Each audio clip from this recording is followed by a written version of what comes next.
our new makerspace area in the Marquette Senior High School. This is the collaboration room where students can come, work on projects, facilitate some creative ideas. Now over here, check it out, this is their tech room. One thing I know about Michigan Tech students, they are tough because this weather is not so fun to stand out in for hours at a time. But joining me this morning is Bradley Torney, and he's the president for Blue Key Society. Good morning. Good morning. So Blue Key Society is what kind of puts on this whole winter carnival, correct? Yep. But come on in, follow me, come into the restaurant, and they really wanted to replicate a Chinese palace. Look at these beautiful decorations. We've got a terracotta soldier over here, and it's that time again. Friday night, NMU hosts Tech right here at 7 o'clock. If you can't make it to the game, that will be aired on TV6. And she has a son named Brandon who was born with Wilson syndrome. So to help pay for some of those medical bills and living expenses, she started and created her own wreath making business. Home in Escanaba escapes major fire damage. According to Escanaba Public Safety, the residents at 909 North 20th Street contacted firefighters when they found smoke filling their basement. Crews found the dryer in the basement fully engulfed in flames. The fire was put down before it could spread. Smoke was ventilated from the home, and damages were limited to the loss of the dryer and its contents, and some water damage to the basement. Learning all about a fundraiser where at the end of this you can say, I nailed it. Joining me this morning is Kelly Jandron, and you are the president for the Zonta Club. Correct. And Victoria Linhart, and you are a demonstrator, instructor that's going to be taking place at this fundraiser. So ladies, thanks for joining me this morning. But first of all, Kelly, I want to talk about what exactly is the Zonta Club of Marquette County? Well, I knew John as a friend, and I knew John as a person who served the city of Marquette. he was an honestly good man. The sudden and shocking death of State Representative John Kivila tore the hearts of many. Kivila was found by police in his Lansing home from an apparent suicide. This coming just after being released on bond from suspected drunk driving the night before. He was an alcoholic, and he hid it very well. In all the years that I knew John, I never saw him.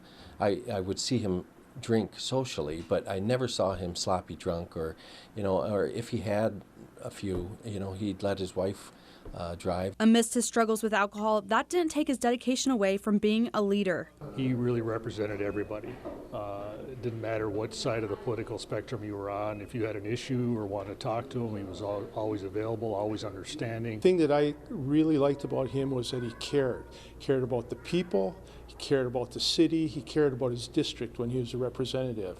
When a person comes to sit on the board of trustees of a nonprofit, they have to be willing to really dedicate themselves to that organization. And John dedicated himself to the Children's Museum. People remember him as a real family man and a true friend with a memorable personality. I don't know that he had an enemy. He was a real talker. He was a people person, and I think that's why he was so successful. You couldn't help but to really like John. He was always pleasant. He was always happy. I don't think I ever saw him without a smile on his face. John Kivila was a husband, a son, a father, a mayor, a state representative, but most importantly in this community's eyes, they see him as a servant. Reporting Marquette, I'm Ansley Watson for TV6 News. Well, they are picking up pollen. I can see that. I can see some going in. Much of the food we consume exists due to pollination from honeybees. There is a decline in the bee population, which several factors is causing this. The issue is going to be mites, the same thing that bothers beekeepers all over the country. That's why there's over 50% die-off every year. Varroa mites are able to latch onto adult bees and brood, where they suck the blood, which in turn eventually kills the bee. Other beekeepers notice starvation has played a factor. We had a warm winter, and when we had those thaws, they got active and they ate all their food. Beekeepers are finding ways to avoid colony collapse disorder, whether that's giving the bees extra food through a candy board or finding ways to kill the mites without it being harmful to the bee. We have really resisted using chemicals. We don't want it to get into anything that we're using, and just kind of philosophically we're opposed to that. We don't like pesticides, that gets into things. We don't like herbicides, that gets into everything. We're going to have to become more aggressive. Still going non-chemical, but organic compounds will probably start to use.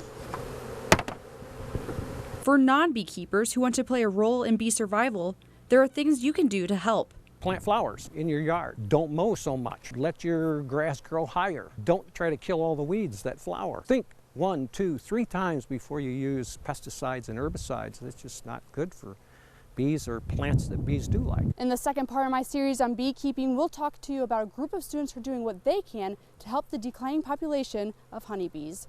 Reporting in Scandia, I'm Ansley Watson for TV6 News.